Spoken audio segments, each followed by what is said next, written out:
जय भीम। नमो बुद्धातियों। अंधश्रद्धा, अंधविश्वास और पाखंड का जब जब होगा मानवता पर वार, तब तब करूंगा तर्क, विवेक, बुद्धि, प्रज्ञा और धर्म का प्रहार। पेरियार ईवी रामास्वामी, इनकी जयंती पर आज हम चर्चा करेंगे और चर्चा को सार्थक होनी चाहिए। चर्चा उनका जन्म कहाँ हुआ, कब हुआ, ये तो आप कहीं से भी गूगल पर टाइप कीजिए, आपको सारी जानकारी मिल जाएगी। लेकिन हम जब इस वीडियो में चर्चा करने के लिए यहाँ पर एकत्रित हुए हैं, तो हमें उन बातों पर चर्चा करनी चाहिए जो आपको गूगल पे या अन्य किसी यूट्यूब वीडियो पर ना मिले, तब तो वीडियो की सार्थकता है। तो साथियों, आज बहुत ही महत्वपूर्ण मुद्दे पर हम चर्चा करने जा रहे हैं। एक ऐसी महान शख्सियत जिसके विचारों से भारत के धार्मिक समाज में बहुत ही भारी उथल पुथल और विचलन देखने को मिलता है। साथियों, इससे पहले कि हम चर्चा को आगे बढ़ाएं, मेरा आपसे निवेदन है कि आप इस चैनल को सब्सक्राइब कर दें और इस वीडियो को लाइक करें। इस पर कमेंट करके जो सवाल आपसे पूछे जाएं, उन सवालों का आप जवाब दें और इस वीडियो को शेयर करना बिल्कुल भी ना भूलें, क्योंकि मनुवादी लोग धार्मिक अंधविश्वास और पाखंड को फैलाने के लिए उन वीडियोस को जिनमें धार्मिक अंधविश्वास और पाखंड है, अंधश्रद्धा है, उसको कई सौ ग्रुपों में सेंड करते हैं, शेयर करते हैं। तो इसलिए हम देखते हैं कि पूरे देश में अंधश्रद्धा, पाखंड और अंधविश्वास फैल रहा है। तो जिस बात का बोलबाला होगा, वो बात का असर आपको देखने को मिलेगा ही। इसलिए आपके पास भी एक टूल है, सोशल मीडिया का टूल, आप भी अपनी बातों का बोलबाला कीजिए। वो तभी संभव है जब आप इन वीडियोस को शेयर करेंगे। तो साथियों, आगे बढ़ते हैं और शुरुआत करते हैं पेरियार ईवी रामास्वामी के विचारों से।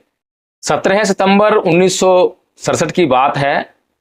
त्रिची बस स्टैंड के सामने पेरियार ईवी रामास्वामी की मूर्ति लगाएगी और उसके नीचे कुछ शब्द लिखे गए। इस समय तक पेरियार ईवी रामास्वामी जीवित थे और जो उनकी मूर्ति के नीचे शब्द लिखे गए, वो वास्तव में किसी भी आस्तिक, किसी भी धार्मिक व्यक्ति, किसी भी धर्म को मानने वाले व्यक्ति, किसी भी अंधश्रद्धा, पाखंड और अंधविश्वास में विश्वास करने वाले व्यक्ति की आस्था को, विश्वास को ठेस जरूर पहुंचाएंगे। वे शब्द क्या थे, ये जानना बहुत जरूरी है। उनकी मूर्ति के नीचे लिखा था कि कोई भगवान नहीं है, कोई भगवान नहीं है, भगवान का अस्तित्व नहीं है। जिसने भगवान को बनाया वह मूर्ख है, जिसने भगवान का प्रचार किया वह बदमाश है, और जो भगवान की प्रार्थना करता है, भगवान से प्रार्थना करता है, वह बर्बर है, जंगली है। तो साथियों, जैसे ही ये मूर्ति लगी, तो मूर्ति के लगने के बाद ही पूरे देश में हलचल, खलबली, विशेष तौर पर हिंदुओं में, क्योंकि हिंदुओं के ईश्वर पर बहुत ही बड़ा हमला ईवी रामास्वामी पेरियार के द्वारा किया गया था। तो एक याचिकाकर्ता जिनका नाम है डॉक्टर एम देवनायगम, उन्होंने मद्रास उच्च न्यायालय में एक याचिका दायर की कि यह जो शब्द लिखे गए हैं पेरियार ईवी रामास्वामी की मूर्ति के नीचे, ये हिंदुओं की धार्मिक भावना को आहत करते हैं, इसलिए इन शब्दों को वहां से हटा देना चाहिए। और जो मैंने आपको शब्द बताए हैं, ये वहां पर तमिल भाषा में लिखे हैं। इन शब्दों का अनुवाद भी इन्हीं याचिकाकर्ता महोदय ने करके हाई कोर्ट को दिया। इस याचिका पर विचार करते हुए मद्रास हाई कोर्ट के जस्टिस एस मणिकुमार और सुब्रमण्यम प्रसाद की पीठ ने यह निर्णय दिया और निर्णय देते हुए कहा कि यदि याचिकाकर्ता को धर्म और ईश्वर के अस्तित्व पर अपने विचार व्यक्त करने के लिए संविधान के अनुच्छेद 19 के तहत संवैधानिक अधिकार है, तो फिर दूसरों को भी उससे असहमत होने का अधिकार है। यह टिप्पणी कोई मामूली टिप्पणी नहीं है और यह टिप्पणी केवल भारत के संविधान के आलोक में ही दी जा सकती है और यह टिप्पणी केवल आधुनिक युग में ही दी जा सकती है। नहीं तो संविधान के लागू होने से पहले और पुरानी व्यवस्थाओं में हमने सुकरात को जहर पीते हुए देखा है, गैलीलियो को बिना बात के सजा भुगतते हुए देखा है, और ईसाइयों ने, मुसलमानों ने, हिंदुओं ने, जितने भी धर्म को मानने वाले लोग हैं, नास्तिकों को कितने कड़े दंड दिए, कितनी यातनाएं दी, इससे इतिहास भरा पड़ा है। जैसे कि आज हम देखते हैं कि हिंदुओं की भावनाएं बात बात पर आहत हो जाती हैं। अगर उनकी भावनाओं की बात करें और उनकी भावनाओं की जांच करें, हालांकि कभी भी इस देश में सुप्रीम कोर्ट ने या इस देश की सरकारों ने ऐसा प्रयास नहीं किया है कि जो अपनी भावनाओं का, अपनी धार्मिक भावनाओं का हवाला देकर भावनाओं के आहत होने का ढोंग करते हैं और दूसरों को दंडित किए जाने के लिए प्रस्ताव लेकर आते हैं, कभी भी उनकी भावना को देखा गया हो, जांचा गया हो, परखा गया हो, ऐसा नहीं देखा गया है। और यदि जब भी कोई ऐसी पिटीशन आए तो मैं ये समझता हूं कि सुप्रीम कोर्ट को या किसी हाई कोर्ट में पिटीशन आई है तो उस हाई कोर्ट को एक जांच जरूर बैठा देनी चाहिए उस याचिकाकर्ता की भावना पर, कि पता लगाओ कि ये जो याचिकाकर्ता है इसकी जो भावना है क्या ये सही है, क्या ये वैज्ञानिक तर्कों पर सिद्ध होती है, क्या इसकी जांच करने पर यह सही पाई जाती है। अगर ऐसा काम भारत की सुप्रीम कोर्ट या भारत के उच्च न्यायालय करने लग जाएं तो सोचिए इस भारत में कितना बड़ा सामाजिक सुधार हो सकता है। लोगों को अंधविश्वास, पाखंड और अंधश्रद्धा से एक मुक्ति मिलने लग जाएगी। भारत को बहुत पीड़ा हो रही है, बहुत नुकसान हो रहा है, और यह नुकसान अंधविश्वास, पाखंड और अंधश्रद्धा से हो रहा है, और यह सब धर्म के नाम पर हो रहा है। और यह सब जो है, जो भारत के, दुनिया के जितने भी बुद्धिजीवी हैं, पढ़े लिखे लोग हैं, वे सब अच्छी तरह जानते हैं कि हाँ ये नुकसान हो रहा है। लेकिन समस्या वही कि देख तो रहे हैं कि ये नुकसान हो रहा है, लेकिन कोई ट्रीटमेंट क्यों नहीं करते हैं। ठीक है, आप सीधे सीधे किसी के खिलाफ नहीं बोल सकते हैं, लेकिन जब आपके पास मौका आए तब तो आप बोल सकते हैं, तब तो आप जांच कर सकते हैं। मेरे सामने खड़ा होकर कोई व्यक्ति अगर ये बोले, एक मूर्ति को हाथ में लेकर, कि इस मूर्ति में शक्ति है, ये मूर्ति मुझे सब कुछ देती है, तो मेरे पास तुरंत उस समय यह मौका उपस्थित होता है कि उसके कथन की मैं जांच करूं, उससे मैं जो है सहमति लूं, उससे पूछूं कि क्या मुझे उस मूर्ति की जांच करने की इजाजत है। इसी प्रकार जब याचिकाकर्ता अपनी याचिका को लेकर हाईकोर्ट के पास गया कि ईवी पेरियार रामास्वामी की मूर्ति के नीचे जो शब्द लिखे गए हैं वे शब्द सही नहीं हैं, वे शब्द धर्म के अनुसार नहीं हैं, तब हाईकोर्ट के पास यह मौका बनता था कि बताइए क्या शब्द लिखे हैं। तो याचिकाकर्ता ने, जैसा कि पिटीशन में लिखा है कि उसमें लिखा है कि ईश्वर नहीं है, ईश्वर नहीं है, तो हाईकोर्ट को उससे यह प्रश्न करना चाहिए था कि ठीक है, वैसे तो सामान्य तौर पर भारत के संविधान के अनुच्छेद 19 के अनुसार जिस प्रकार से याचिकाकर्ता को ईश्वर को मानने का अधिकार है, उसी प्रकार से नास्तिकों को ईश्वर को नहीं मानने का अधिकार भी है। यह बात तो बहुत सामान्य सी हो, लेकिन यहां पर एक मौका दिया जाना चाहिए था याचिकाकर्ता को कि भाई आप जो है साबित कीजिए कि ईश्वर है, साबित कीजिए कि आप जो है ईश्वर से क्या काम लेना चाहते हैं, साबित कीजिए कि इस देश के लिए जिस ईश्वर की आप बात कर रहे हैं, जिस ईश्वर में आप विश्वास की बात कर रहे हैं, जिसकी आराधना करने की बात कर रहे हैं, आप बताइए कि वो इस देश के लिए, इस देश के लोगों के लिए क्या कर सकते हैं। अगर कुछ भी कर सकते हो, इस बात की जांच अगर हाई कोर्ट या इस देश का सुप्रीम कोर्ट करने में सफल हो जाए और हाई कोर्ट, सुप्रीम कोर्ट को यह लगे कि हां ऐसा संभव है, तो मैं कहता हूं कि ईवी पेरियार रामास्वामी जी की मूर्ति को ही हटा दीजिए, हम दावा कर रहे हैं।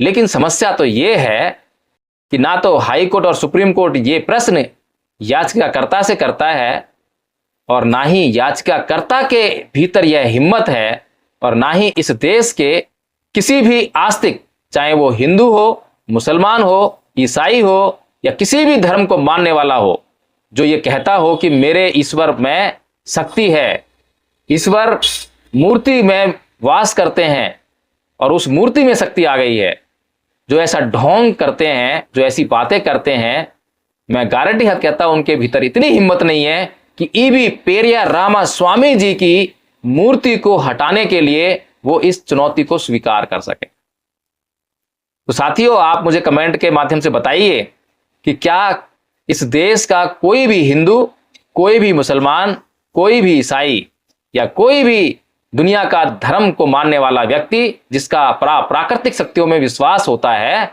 क्या वो इस चैलेंज को स्वीकार करेगा? आप मुझे कमेंट बॉक्स में लिखकर इसका उत्तर जरूर दें। अब आगे बढ़ते हैं।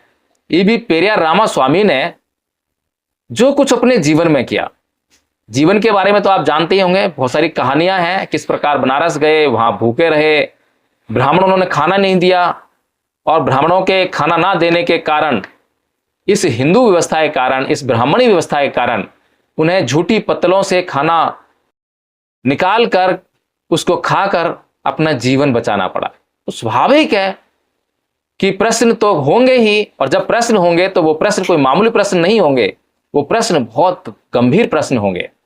जब गंभीर प्रश्न होंगे तो उनकी जांच भी की जानी चाहिए, क्या वो प्रश्न सही है या गलत है। और आज भी पूरी दुनिया के लिए, पूरे भारत के हिंदुओं के लिए, मुसलमानों के लिए ये प्रश्न चुनौती बनकर खड़े हैं। लेकिन इन प्रश्नों का जवाब देने की हिम्मत किसी हिंदू में, किसी मुसलमान में, किसी ईसाई में या इस दुनिया के किसी भी धर्म को मानने वाले व्यक्ति में आज इतनी हिम्मत नहीं है कि इनके जवाब दे सके। क्या वो आज भी पेरियार ईवी रामास्वामी जी के इन सवालों के जवाब देने के लिए अपने आप को प्रस्तुत कर सकता है? क्या वो इस चैलेंज को स्वीकार करता है? तो पहला सवाल है, क्या तुम कायर हो जो हमेशा छिपे रहते हो, कभी किसी के सामने नहीं आते?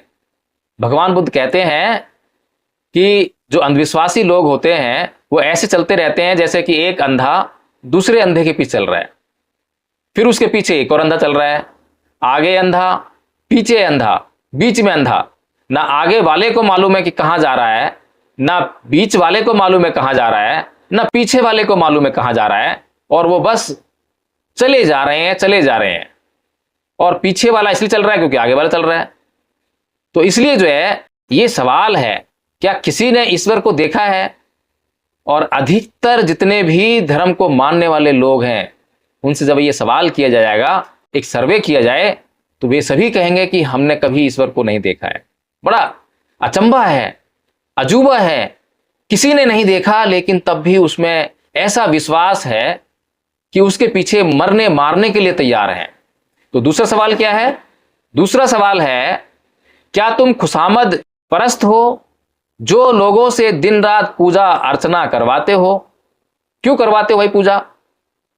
हमारे माँ बाप हैं, कभी उन्होंने हमसे पूजा करवाई है कि तुम हमारी पूजा करो तभी हम तुम्हारे खाने पीने का बंदोबस्त करेंगे, तुम्हारे कपड़ों का बंदोबस्त करेंगे, तुम्हारे लिए घर बनाएंगे?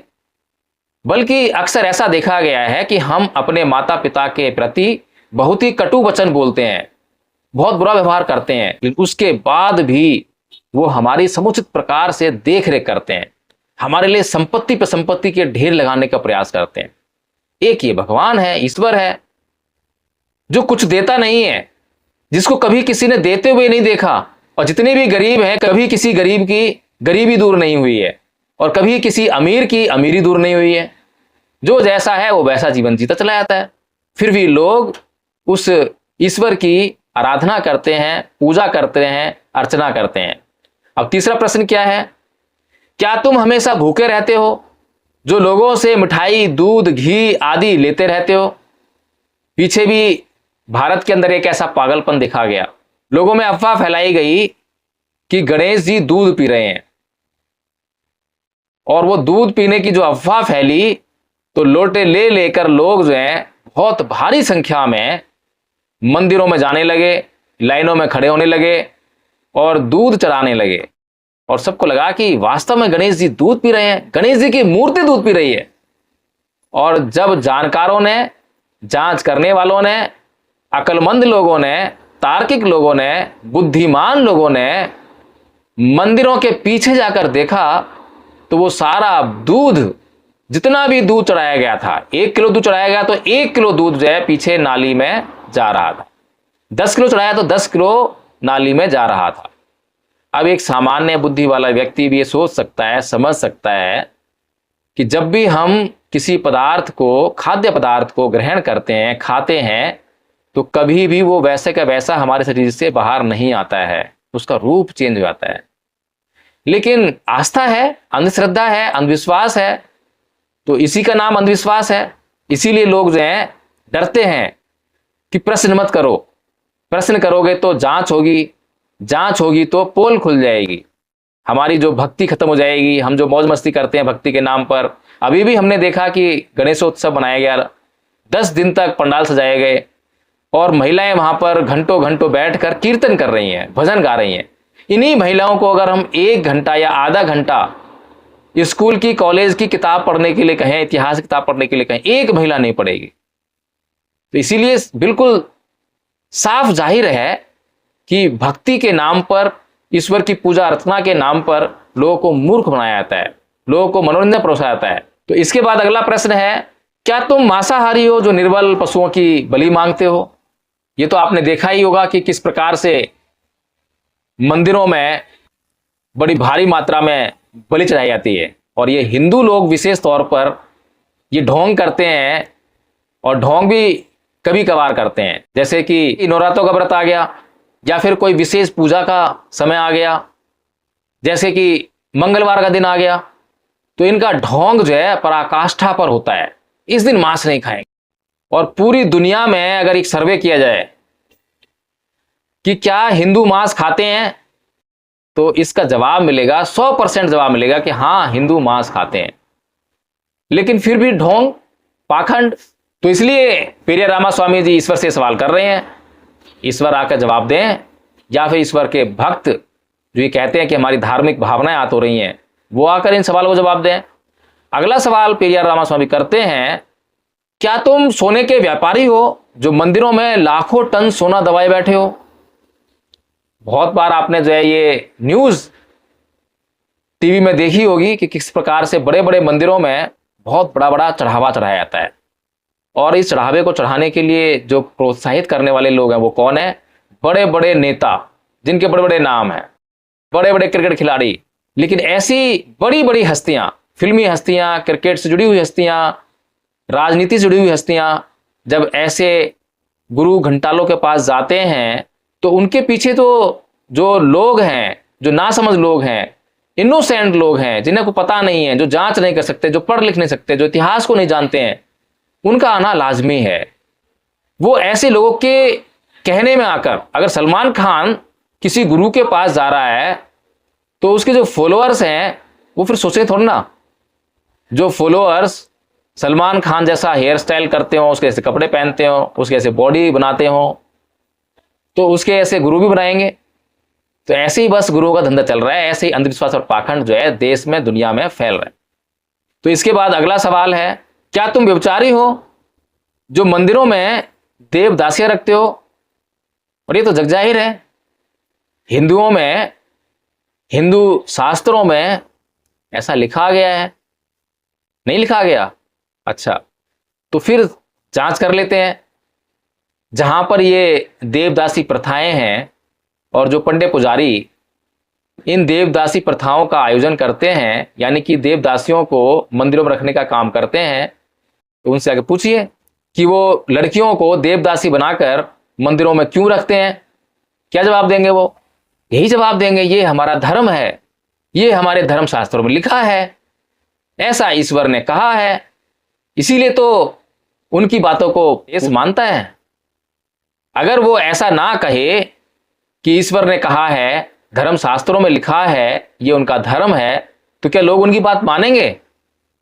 इन्हीं बातों के कारण भारत का एक बहुत बड़ा विशाल वर्ग हजारों साल तक निम्न जाति का बनकर, अछूत बनकर रहा और कभी उसने सवाल नहीं किया। कभी उसने जो है इन पंडित पुजारियों से सवाल करने की हिम्मत ही नहीं की। क्यों नहीं की?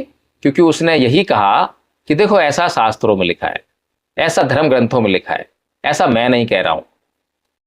और एक सवाल और आ सकता था कि भाई इन धर्मशास्त्रों की क्यों माने, कि धर्मशास्त्रों में लिखा है।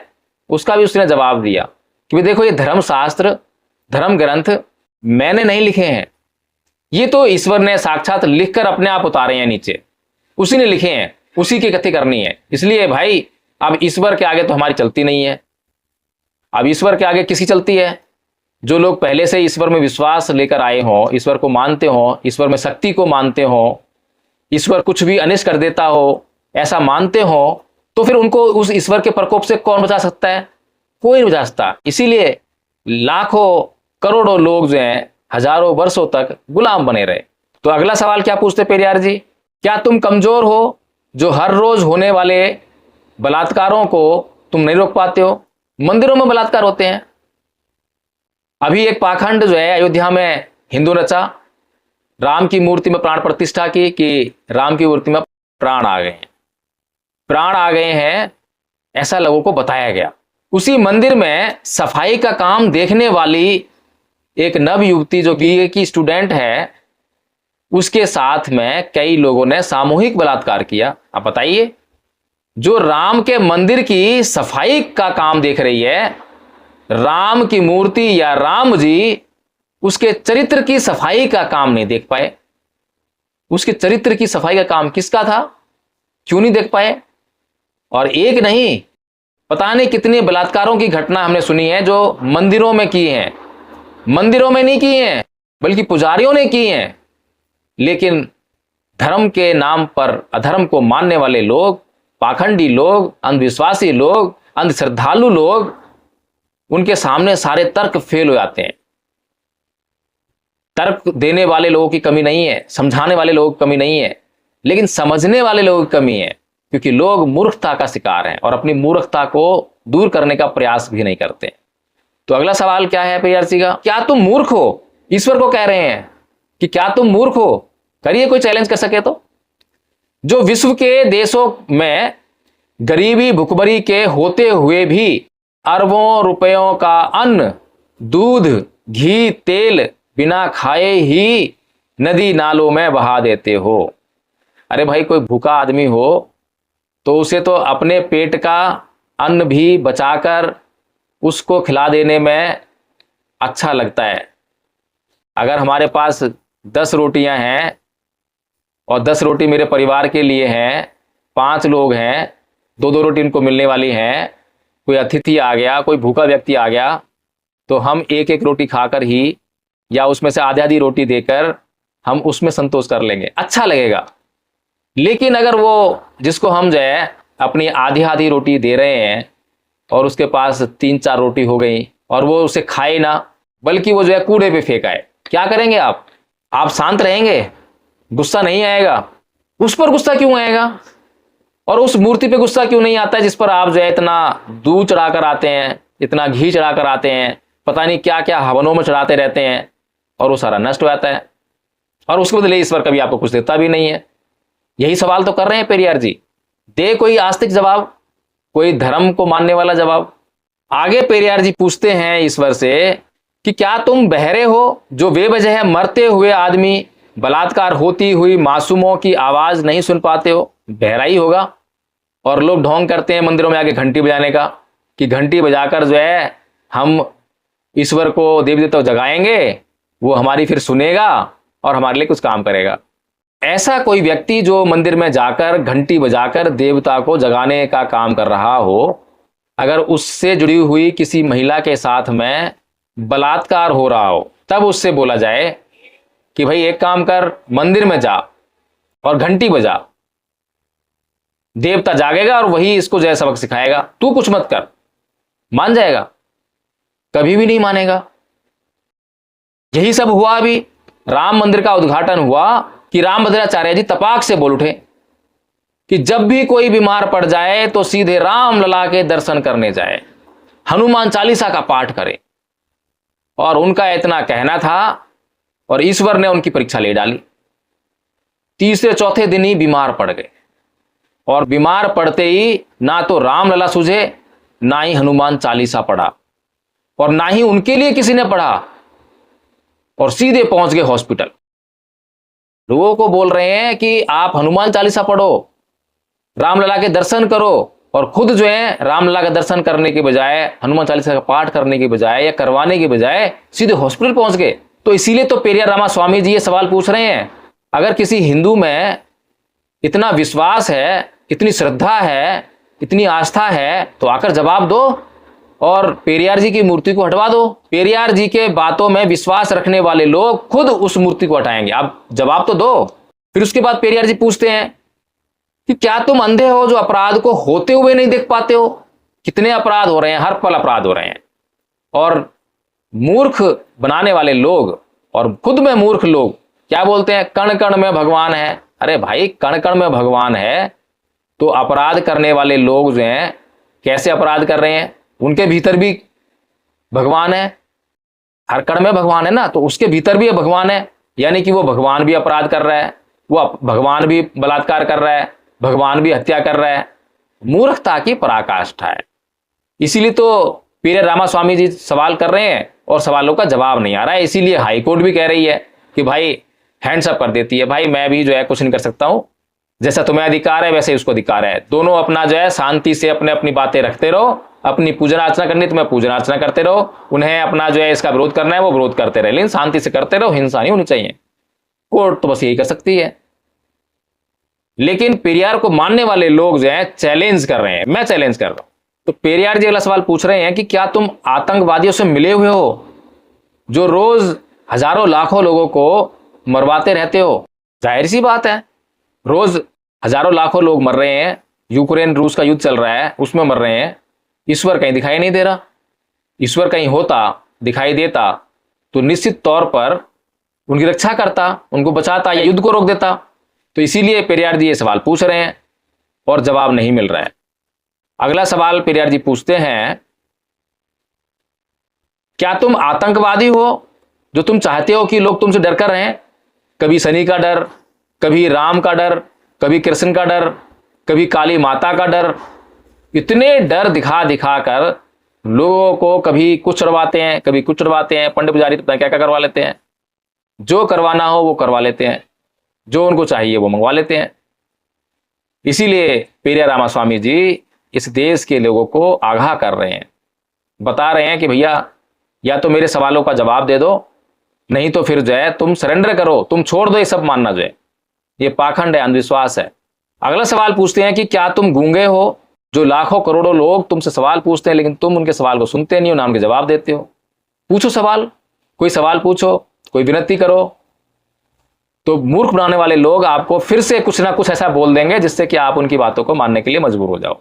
और मजबूर इसलिए हो रहे हो क्योंकि आप मूर्ख हो, आप जो है उस विश्वास को तोड़ना नहीं चाहते हो। तो मूर्खता तो आपकी अपनी है। तो पेरियार रामास्वामी जी इसीलिए आपसे बोल रहे हैं कि भैया अपनी मूर्खता को छोड़ो और थोड़ी जांच करने का प्रयास करो।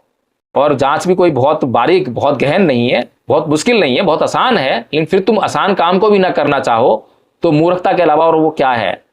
तो अगला सवाल पेरियार जी पूछते हैं कि क्या तुम भ्रष्टाचारी हो जो गरीबों को कभी कुछ नहीं देते हो? कभी किसी गरीब को कभी कुछ नहीं दिया, ये जग जाहिर है, स्पष्ट है। जबकि गरीब पशुवत काम करके कमाए गए पैसों से कतरा कतरा तुम्हारे ऊपर न्यौछावर कर देते हैं, गरीब करते हैं। अडानी अंबानी जो है उनको क्या फर्क पड़ता है, वो एक सोने का छत्र चढ़ाएं। अब उसको जो है सोने छत्र चढ़ाते हुए देख ले कोई गरीब जिसकी आस्था हो ईश्वर में, तो वो सोचेगा, प्रश्न करेगा, इसने सोने छत्र चढ़ाया तो इसे क्या मिलेगा? इसे पैसा मिलेगा, इसे पैसा मिलेगा तो मुझे भी चढ़ाना चाहिए। फिर क्या करे वो जो है, कहां से लाए सोने छत्र? ना सोने छत्र होगा ना चढ़ा पाएगा।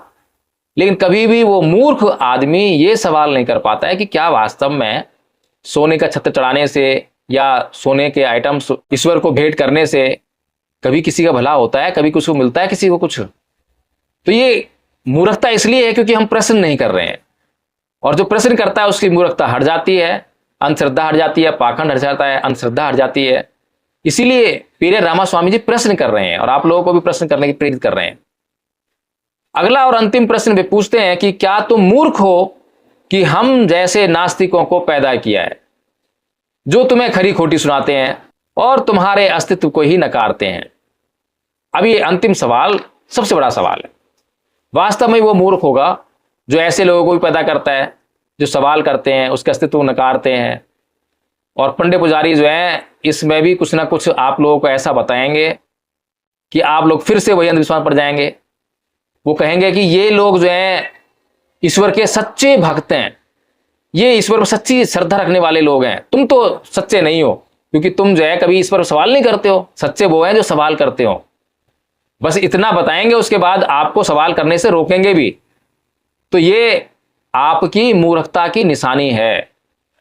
तो साथियों, इस वीडियो के माध्यम से मैं केवल इतना ही कहना चाहता हूं कि हम अपनी मूर्खता को मिटाएं, और मूर्खता को मिटाने के लिए हम गंभीर से गंभीर प्रश्न लोगों के सामने रखें, हर एक बात की जांच करें। भगवान बुद्ध ने भी कहा है कि मेरी शरण में भी आने से पहले मेरे बताए हुए मार्ग की आप अपनी बुद्धि से पूरी पूरी जांच कर लो। जितने भी प्रश्न तुम्हारे मन में उठ रहे हैं उन प्रश्नों को कर लो। जितने भी संदेह तुम्हारे मन में हैं उनको दूर कर लो। जब सारे संदेह मिट जाएं, जब सारी जांच हो जाए, तब मेरी शरण में आओ। क्योंकि बिना जांच किए, बिना प्रश्न किए, बिना संदेहों को मिटाए अगर मेरी शरण में आ गए तो जो मैं मार्ग तुम्हें बताऊंगा उस पर तुम चल नहीं पाओगे। और जब तक मेरे बताए गए मार्ग पर तुम नहीं चलोगे, तुम्हारा कल्याण कैसे होगा? तो जो सच्चा महापुरुष होगा, सच्चा व्यक्ति होगा, वो तो प्रश्न करने के लिए ही कहेगा। वो आपको प्रश्न करने से कभी रोकेगा नहीं। एक चोर जो है आपकी पूछताछ से घबराता है क्योंकि पूछताछ होते ही उसकी पोल पट्टी खुलने लगती है। लेकिन जो सच्चा ईमानदार आदमी होता है वो बोलता है, डंके की चोट पर बोलता है, जो पूछना है वो पूछो, मैं तो बिल्कुल सच्चा ईमानदार हूं। इसीलिए पूरी दुनिया के धर्म के मानने वाले लोग अपने ईश्वर, अल्लाह, गॉड पर प्रश्न करने पर पाबंदी लगाते हैं। कभी गैलीलियो की हत्या करते हैं, कभी सुकरात की हत्या होगी, कभी किसी और की हत्या करेंगे। क्यों हत्या करते हैं? क्योंकि वे ईश्वर पर प्रश्न करते हैं, ईश्वर की जांच करते हैं। लेकिन भगवान बुद्ध एकमात्र ऐसे शास्त्र जो पूरी दुनिया में खुलेआम चैलेंज करते हैं कि जो प्रश्न करना है वो प्रश्न करो, और प्रश्न किए बगैर, संदेह मिटाए बगैर मेरी शरण में आ मत जाना। कल्याण करना है ना, कल्याण तब होगा जब आप प्रश्न करेंगे, जब आप अपनी बुद्धि का इस्तेमाल करेंगे। अपनी बुद्धि का इस्तेमाल ही नहीं करेंगे तो आपका कल्याण होगा कैसे? प्रज्ञा के उदय हुए बगैर आपका कल्याण नहीं हो सकता। तो साथियों, इस वीडियो को मैं यहीं समाप्त करता हूँ। इस वीडियो को लाइक जरूर कीजिए, इसमें कमेंट करके बताइए और इसको शेयर करना बिल्कुल मत भूलिए। जय भीम, नमो बुद्धाय।